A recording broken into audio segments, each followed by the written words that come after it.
सतीश जी ने बहुत लिमिटेड शब्दों में कहा वर्गीकरण पर चुप्पी क्यों रही। मैंने सवाल ये उसमें जोड़ दिया कि दो स्टेट के मुख्यमंत्री आपके बोले कि हम इसको लागू करेंगे, तो राहुल गांधी का स्टेटमेंट उन मुख्यमंत्रियों के साथ है कि खिलाफ है? देखिए ऐसा है, ये जो विषय है वर्गीकरण का, इस पे अनुसूचित जाति के लोगों का अलग अलग मंतव्य है और अलग अलग वो है। अभी जो आंदोलन हुआ है वो सामाजिक संगठनों ने किया है, राजनीतिक दलों की तरफ से संगठन में कोई समर्थन या इसकी बात नहीं हुई है। बिल्कुल हुई है, समाजवादी पार्टी ने दिया समर्थन, अशोक यादव जी बैठे। और मैं आपको बता दूं, बीजेपी के कई नेता पहुंच गए। मेरी बात नहीं, मैं कांग्रेस के संदर्भ में कह रहा हूं, कांग्रेस के संदर्भ में कह रहा हूं कि कांग्रेस में अनुसूचित जाति के लोग ही आपस में विचार मंथन करने के बाद इस पर निर्णय लेते हैं और उसके बाद इन विषयों पर जो है कांग्रेस अपना स्टैंड लेती है। अभी अनुसूचित जाति के लोग जो कांग्रेस में हैं उनमें अलग अलग विचार हैं, अलग अलग मंथन है। लोकतांत्रिक पार्टी है और लोकतांत्रिक तरीके से मंथन होता है। सिद्धारमैया और नेताओं में सुशील जी, मैं आ रहा हूं सतीश जी, मैं जरा पूछ लूं, सिद्धारमैया चीफ मिनिस्टर कर्नाटक और तेलंगाना के चीफ मिनिस्टर रवन्ना, इन दोनों की लाइनें ये हैं कि नहीं है? इन लोगों ने 8 जुलाई को जब फैसला आया तब ये बातें कहीं कि नहीं कहीं? मैं आपसे जानना चाह रहा हूं, मेरी जानकारी गलत हो सकती है। कांग्रेस में कुछ जगह ये मंतव्य है कि इसको लागू होना चाहिए, लेकिन कुछ जगह भी कांग्रेस में अनुसूचित जाति के जो नेता ठीक है सतीश जी, पार्टी में है, वो 29 राज्यों में अलग अलग है। सिद्धारमैया क्या कुछ और है और हिमाचल में कुछ और है।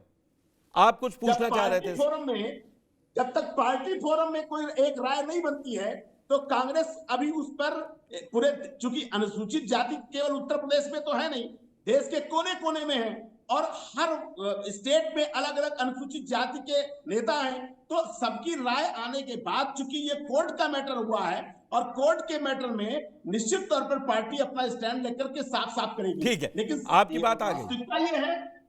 वास्तविकता ये है कि अनुसूचित जाति के उत्तर प्रदेश के मामले में ये तय, अनुसूचित जाति के लोग ये चाहते हैं कि वर्गीकरण नहीं होना चाहिए, लेकिन जब देश के दूसरे कोने में जाते हैं, अभी दिल्ली में ही जाएंगे तो दिल्ली में वाल्मीकि और तमाम ऐसी जातियां हैं जो कह रही कि नहीं वर्गीकरण होना चाहिए।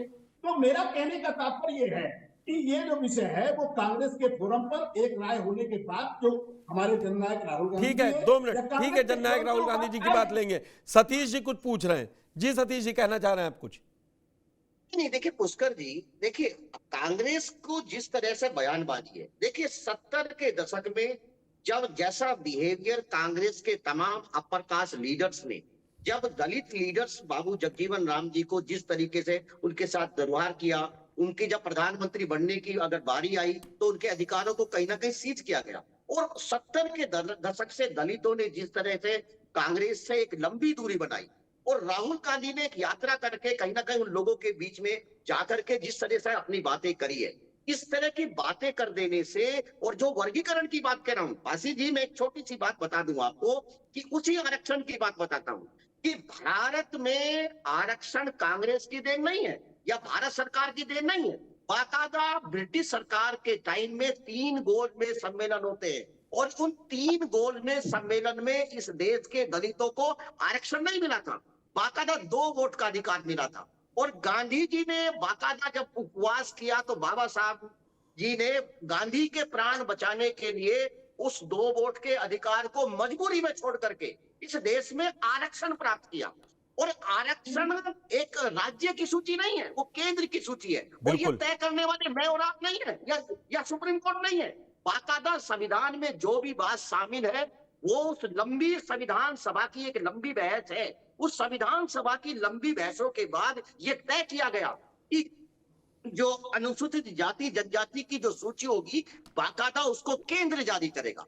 तो ऐसे में आपके राज्य के अगर मुख्यमंत्री ये कह रहे हैं कि नासमझी में नहीं है, बाकायदा बीजेपी से तो हम मानते हैं कि ठीक है, बीजेपी आरक्षण को लेकर के जिस तरह की बयानबाजी उसके लीडर्स ने करा, लेकिन कहीं ना कहीं आप ये देखेंगे कि इस देश के दलितों के ऊपर सबसे बड़ा हमला था। कहीं ना कहीं इस देश का दलित ठगा हुआ महसूस करा कि ये राहुल गांधी जो कल तक ये कह रहे थे कि हम आरक्षण को खत्म नहीं होने देंगे, उनके बाकायदा मुख्यमंत्री, ये मुझे नहीं लगता कि बिना राहुल गांधी की सहमति के इस तरह की बयानबाजी आई होगी। तो अगर ये रोज का रोज ये भूलवश करती नहीं है, बाकायदा राहुल गांधी जी ने जो जो अमेरिका की धरती के ऊपर बैठ करके जिस तरह से बयानबाजी करी है, इस देश में आरक्षण खत्म होना चाहिए, ऐसी चर्चाओं को बल देने के लिए मुझे ऐसा लगता है कि कांग्रेस के बड़े लीडर्स की एक स्ट्रेटेजी है, वो कहीं ना कहीं इस सवालों से बचना चाहती है और आरक्षण के ऊपर एक नई बहस शुरू करना चाहती है कि कहीं ना कहीं वो समय आ गया है कि आरक्षण को खत्म किया गया। मैं ऋचा जी से भी सवाल ले लेता हूं,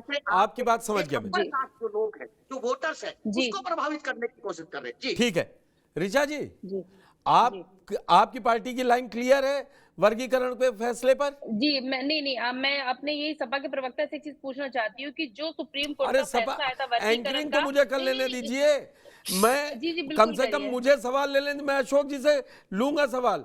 आप मुझे बताइए, सुशील पासी जी ने अपनी बात रखी, वर्गीकरण बोले हमारे यहाँ चर्चा चल रही है, आपके यहाँ क्या है? आप सत्ता में है ना भाई, सरकार आरक्षण की इतनी बड़ी समर्थक है, तेलंगाना में जाके प्रधानमंत्री मोदी ये विश्वास दिला के आते हैं, सतीश जी इस बात की तस्दीक कर देंगे कि हम वर्गीकरण करवा के रहेंगे। 8 फरवरी से फैसला सुरक्षित था और जब से फैसला आया है तब से कोई भी ट्वीट किसी केंद्रीय मंत्री का नहीं आया, ना तो लॉ मिनिस्टर का आया, ना प्रधानमंत्री का, ना गृह मंत्री का। और आपके पूर्व मुख्यमंत्री कर्नाटक के बोमई जी बोले कि नहीं, ये बहुत, इस फैसले का हम स्वागत करते हैं और इसको लागू होना चाहिए। तमिलनाडु के आपके अध्यक्ष ने कहा। तो ये आप लोग क्या नॉर्थ और साउथ में बांटना चाह रहे हैं, कांग्रेस और बीजेपी? जी देखिए, जो भी हमारे यशस्वी प्रधानमंत्री जी ने बोला है वर्गीकरण के संबंध में, वो वैसे ही तरीके से होगा जिस तरीके से बोला गया है। और किसी तो भी फिर यूपी में भी लागू होगा ना? सुप्रीम कोर्ट, यूपी में भी सरकार है आपकी, जो यूपी में भी लागू करवाएंगे देखिए, जो भी केंद्र का फैसला होगा वो सारे ही राज्यों में होगा। कोई ऐसी चीज नहीं होती है कि केंद्र में अगर एक राज्य में दिया जाएगा तो दूसरे राज्य में उसका विरोध किया जाएगा। समझ ही नहीं रही है आप, मेरी बात समझिए। सुप्रीम कोर्ट का फैसला है कि राज्य सरकारें एक डाटा निकाल के वर्गीकरण में दे सकती हैं। सतीश जी की अपनी राय है, उनका कहना है कि ये एकजुट दलितों को तोड़ने की कोशिश है। सरकार ने तो उसमें अपोज नहीं किया ना कोर्ट में खड़े होकर इस बात को। सरकार ने कतई नहीं कहा कि वर्गीकरण नहीं होना चाहिए, या लगा दिया हो फिर से कि फैसले पुनर्विचार करें। तो इसका मतलब सरकार, हाँ जी, तो क्या हमारे यहाँ राज्य सरकार ने इस पे कोई टिप्पणी करी कि हम वर्गीकरण नहीं कराना चाहते हैं? जो चीज जिस प्रक्रिया से होगी उसमें उतना समय लगेगा ना। ऐसा तो नहीं है कि हमारे प्रवक्ता जोर डालेंगे तो उस हिसाब से वर्गीकरण हो जाएगा। नहीं, प्रवक्ता कतई जोर न डाले। जो सतीश जी बात पूछ रहे हैं, जो मैं भी पूछना चाह रहा था, सतीश जी की जो बात थी कि आप लोग बोलते क्यों नहीं है वर्गीकरण? 2 महीने से ऊपर हो रहा धीमे धीमे, और आरक्षण के दोनों लोग बहुत बड़े हितैषी हैं। देखिए, जब बोलने की स्थिति आएगी तो राज्य सरकार उस पर भी बात करेंगी, लेकिन वर्गीकरण जो कास्टों में है उसमें भी अखिलेश यादव जी ने मुंह नहीं खोला कि क्या वो चाहते हैं कि जातियों का वर्गीकरण जो सुप्रीम कोर्ट का ऑर्डर आया वो हो। दूसरी चीज अशोक जी, ठीक है, मैं अशोक जी से पूछ लेता हूँ सारी पार्टियों का। अशोक जी वो सीधा हमला कर रही, बोले कांग्रेस से मतलब नहीं है, समाजवादी पार्टी बताए, क्योंकि उनका मुकाबला 27 में आपसे है। एक बार पुष्कर जी, मुझे लगता है कि जितना, हाँ वही पूछ रहा हूँ, जितनी साफ गोई से हमारे पार्टी के माननीय राशिद जी ने इस बात पे अपनी स्थिति क्लियर कर ली है उस पे इनको कम से कम जानकारी होनी चाहिए। उन्होंने कहा है कि आप बता दीजिए ना उनको। कोटा, उन्होंने स्पष्ट कहा है कि कोटा विद इन कोटा के खिलाफ समाजवादी पार्टी है। अब इस बात को एलानिया उन्होंने बोल दिया था। अब इस बात को अगर आपको नहीं पता तो मैं आपको बता दिया। नहीं, क्योंकि मैंने तो देखिए कह दिया भारतीय था कि उन्होंने तो जी। जो संगठनों ने बंद बुलाया था उसका साथ दिया था, बिल्कुल समाजवादी बिल्कुल पार्टी ने उन्होंने उसका साथ दिया दिया। था। कोई भी भाषण और होगा। बकायदे हम लोगों ने आंदोलन भी किया था पुष्कर जी, हमारे जो पार्टी 75 जिलों में प्रवक्ता हम है, लोगों ने अब ऋचा आंदोलन जी भी किया आप था। बताइए, उन्होंने क्लियर कर दिया, आप इनको पूछ रही थी, हम एक एक बात चलेगी देखिए ना।